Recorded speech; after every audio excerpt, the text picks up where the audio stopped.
दोस्तों नमस्कार, आप देख रहे हैं सत्य हुंकार में आपके साथ सत्यपाल। बड़े प्रयासों से हमने ये करवा दिया, वो करवा दिया, जनता की मांगों को सुन अधिकारियों को उचित दिशा निर्देश दे रहे हैं।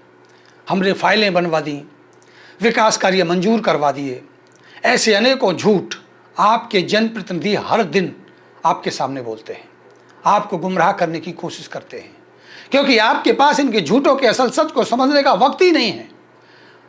आपको झूठ का जहर दिया जा रहा है, और जब हम इनके झूठों का पर्दा हटाते हैं, जनता की असल समस्याओं को उजागर करते हैं, हम आपकी आवाज़ को बुलंद करते हैं, तब इनको कम, इनके चमचों के पेट में ज़्यादा दर्द होता है। दूसरा सबसे बड़ा आरोप ये लोग लगाते हैं कि विपक्षी हमें काम नहीं करने दे रहे, विपक्षी हमारे खिलाफ साजिश कर रहे हैं। कोई इनसे सवाल पूछ ले तो इनको लगता है कि इनके खिलाफ बोल दिया। खुद को कमज़ोर और बेचारा बना करके लोगों को बेवकूफ़ बनाने की कोशिश ये लोग करते हैं। कुछ इनके चमचे बोलते हैं कि आप पहले कहाँ थे जो अब इतने सवाल पूछते हो। हम नहीं चाहते थे हम इनके बेहूदे सवालों के जवाब दें, लेकिन झूठ से पर्दा हटाना भी ज़रूरी है। इसीलिए आज के इस सत्य कथन के चौथे एपिसोड में हम इन्हीं विषयों पर चर्चा करेंगे और आपको इनका असल सच बताने की कोशिश करेंगे। दोस्तों, पेट्रोल पंप की समस्या बड़ी विकराल थी और आज भी है। समस्या का समाधान नहीं हुआ है। पहले जल भराव था, अब भारी जाम का जमाव है। इस सड़क की फाइल पिछले 4 साल पहले बनाई जा चुकी थी। 2 साल पहले इसका टेंडर भी हो गया था, फिर भी काम नहीं हुआ, जिसमें से बेमुश्किल खुद राज्य मंत्री राजेश नागर के हस्तक्षेप से एक छोटा सा टुकड़ा बनाया गया है, जिसके असल प्रयास भी किसने किए, कैसे किए, ये आपसे छिपा नहीं है। लेकिन घिनौनी राजनीति और झूठ के सरदारों ने झूठी वीडियो बनाकर आप लोगों को ये बताने का झूठा प्रयास किया कि ये रोड हमने अपने कार्यकाल के सबसे पहले पड़ाव में बड़ी मेहनत से बनवाया है। आपने ये रोड तो बनवा दिया भाई साहब, लेकिन सड़क किनारे मिट्टी भरने की जो अकल है, जो सोचने की अकल है, वो भगवान ने आपको क्यों नहीं दी? आगरा चौक पर बने गड्ढे में 10 फुट जीएसबी लगेगी और उसके लिए भी आपकी मति में ये ज्ञान क्यों नहीं आ रहा है? सड़कों के गड्ढे भरवाने का ज्ञान आपको क्यों नहीं आ रहा है? इसके लिए भी कभी अधिकारियों को उचित दिशा निर्देश दे देते। वैसे अब देने की जरूरत नहीं है, क्योंकि इसका इंतजाम भी रोड बनवाने वालों ने ही कर दिया है। आप लोग झूठे वीडियो बनाकर अपनी फेसबुक पर डलवा लेना। जाम की विकट समस्या से जूझते इस क्षेत्र के लोग हर रोज आपको दुआ या बद्दुआ देते होंगे। जिस प्रकार 24-24 घंटे की जो बिजली कटौती है उसने परेशान कर दिया है। पूर्वांचली रात भर हाय हाय के नारे लगा रहे हैं, आपके होर्डिंग और बोर्डिंग पर कालिक पोत रहे हैं। वो आपकी मेहनत का असल नतीजा है। एक फ्यूज लगवाने की औकात नहीं है और कहते हैं हम विकास देंगे। सुबह से शाम तक रील बनाते, लोगों को गुमराह करते, आप जनता का भला करेंगे? अरे आपको निगम अधिकारियों के साथ बैठकर मंथन और चिंतन और व्यवस्थाओं को दुरुस्त करने की चिंता करनी चाहिए। आज की परिस्थितियों में चारों तरफ त्राहिमाम मचा है। कहीं लाइट नहीं है, कहीं पानी भरा है, कहीं सीवर ओवरफ्लो हो रहा है, कहीं ट्रैफिक जाम हो रहा है, खुले में सीवर के टैंकर खाली हो रहे हैं, पूरा वातावरण दूषित है, आने जाने के रास्ते नहीं है, शिक्षा स्वास्थ्य सुरक्षा के कोई इंतजाम नहीं है। लेकिन आप लोगों के पास केवल बहाने हैं, बहाने कि काम नहीं करने दिया जा रहा है, हमसे सवाल पूछे जा रहे हैं, हमारे खिलाफ साजिश हो रही है। अब आप बताइए कि ये समस्याएं किन लोगों के लिए हैं? क्या इन समस्याओं से जूझते वो तथाकथित प्रवासी और पूर्वांचली लोग नहीं हैं, जिनके नाम पर स्वास्थ्य परस्त लोगों द्वारा क्षेत्रवाद की राजनीति हुई है, जिनके कारण ही इस क्षेत्र को बर्बाद करने की साजिश रची गई है? ऐसी कमजोर मानसिकता के लोगों को टिकट देकर के नेताओं ने निजी स्वार्थ सिद्धि की कोशिश की है। लेकिन जब क्षेत्र का विकास ही नहीं होगा तो क्षेत्र के लोग ऐसे नेताओं की राजनीतिक कवर खोदने का काम नहीं करेंगे तो क्या करेंगे? एक नेता कहता है मेरे खिलाफ साजिश होती है, मुझे काम नहीं करने दिया जाता, मुझे परेशान किया जा रहा है। दूसरा कहता है मैं अधिकारियों को उचित दिशा निर्देश दे रहा हूँ, मैं गलियों मोहल्लों में जा जाकर परिस्थिति को समझ रहा हूँ, मैं जानने की कोशिश कर रहा हूँ कि समस्या क्या है। लेकिन ये कोई नहीं कहता कि हमने उक्त मांग और समस्याओं को सदन के पटल पर रखा या रखेंगे। जिन्हें सदन के लिए चुना वो बड़े नेताओं के तलवे चाट रहे हैं, कभी इस दरवाजे तो कभी उस दरवाजे झांक रहे हैं। 5 महीने बीत जाने के बाद भी निगम सदन की बैठक नहीं हुई है। अधिकारी कुछ करना नहीं चाहते, इन लोगों को कुछ करना नहीं आता। केवल 5 महीने में ही जनता की उम्मीदों के परिंदे उड़ गए हैं।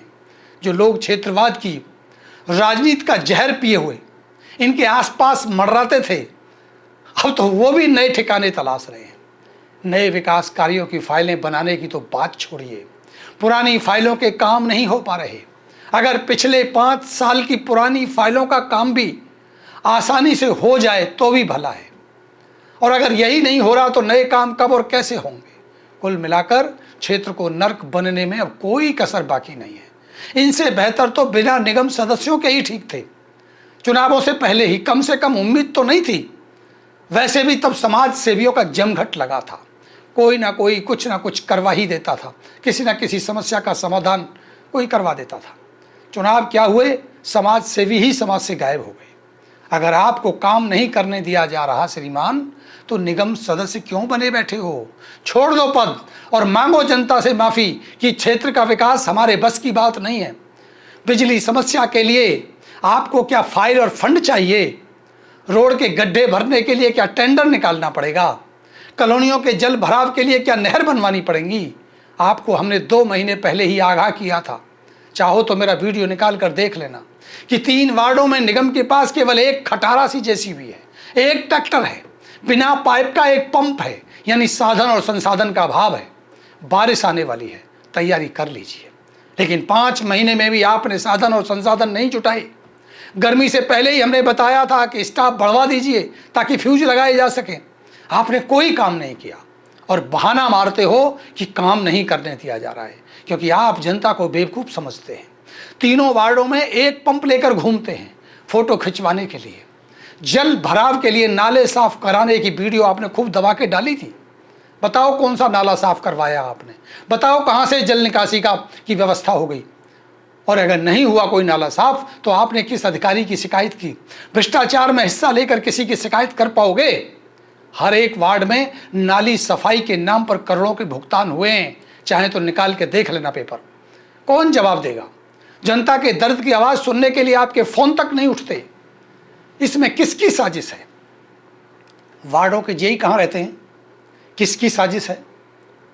अपनी तुलना उन नेताओं से करते हो जो अपना घर फूंक कर राजनीति करते थे। जितनी आप लोगों की कुल कमाई है नैतिक और अनैतिक कामों से, उतने उनके कार्यालयों के खर्चे थे और आज भी हैं। रही बात हमारे सवाल पूछने की, तो हमने तो पिछले 20 साल में सवाल ही पूछे हैं। सत्ता में कोई भी रहे, हम ऐसे ही सवाल पूछते हैं और पूछते रहेंगे। जो लोग हमें जानते हैं उन्हें पता है, बेशक वो कुशल राजनीतिक ताकतवर हो, धन बली और बाहुबली हो, या फिर आपके जैसा झूठा ड्रामेबाज, फर्जी और लाचार, लेकिन कुछ कुकर्मुत्ते पिछले चुनाव से नए चमचे बने। उनको क्या पता?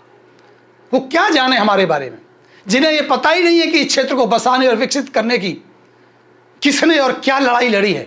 जब ये क्षेत्र सरकार द्वारा अधिकृत किया जा रहा था और हर रोज बिल्डोजर चलता था, तो कौन था उस लड़ाई को लड़ने वाला और बिल्डोजर के सामने खड़े होने वाला?